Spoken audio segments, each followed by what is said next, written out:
വൻ കുഴൽപ്പണവേട്ട. 1 കോടി രൂപയുടെ കുഴൽപ്പണമാണ് പോലീസ് നടത്തിയ പരിശോധനയിൽ പിടികൂടിയത്. സംഭവത്തിൽ കൊടുവള്ളി സ്വദേശി മുഹമ്മദ് മുനീറാണ് പോലീസിന്റെ പിടിയിലായത്. വാഹന പരിശോധനയ്ക്കിടെ സ്കൂട്ടറിന്റെ മുൻഭാഗത്ത് ചാക്കിൽ കെട്ടിക്കടത്താൻ ശ്രമിച്ച പണമാണ് പിടികൂടിയത്.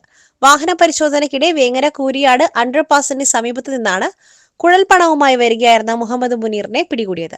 രഹസ്യ വിവരത്തിന്റെ അടിസ്ഥാനത്തിലായിരുന്നു പോലീസ് പരിശോധന. വേങ്ങര പോലീസും ഡാൻസ് ഓഫ് ടീമും ചേർന്നാണ് പരിശോധന നടത്തിയത്. 9 മാസത്തിനിടെ 10 കോടിയുടെ കുഴൽപ്പണമാണ് മലപ്പുറം ജില്ലയിൽ മാത്രം പിടികൂടിയത്. ഓണത്തോടനുബന്ധിച്ചിട്ടുള്ള പരിശോധനയിൽ ഈ ഭാഗങ്ങളിലേക്ക് കുഴൽപ്പണം വരുന്നുണ്ടെന്നുള്ള രഹസ്യ വിവരത്തിന്റെ അടിസ്ഥാനത്തിൽ കൊടുവള്ളി സ്വദേശിയായിട്ടുള്ള മുനീർ എന്നാളെ കൂരിയാട് വെച്ചിട്ട് പോലീസ് പരിശോധനയിലാണ് കിട്ടിയിട്ടുള്ളത്. ഇയാള് കുറേ കാലമായിട്ട് ഈ പണം കടത്തുന്നതായിട്ടാണ് വിവരം. കൊടുവള്ളിയിൽ നിന്ന് വേങ്ങരയ്ക്ക് കൊണ്ടുവരുന്ന വഴിക്കാണ് നമ്മൾ പ്രതിയെ അറസ്റ്റ് ചെയ്തിട്ടുള്ളത്. പെട്ടെന്ന് കണ്ടാൽ തിരിച്ചറിയാത്ത രൂപത്തിലായിരുന്നു ചാക്ക് കെട്ട് വച്ചിരുന്നത്. തുടർന്ന് നടത്തിയ പരിശോധനയിൽ സ്കൂട്ടറിന്റെ ഡിക്കിയിൽ നിന്നും പണം കണ്ടെത്തി.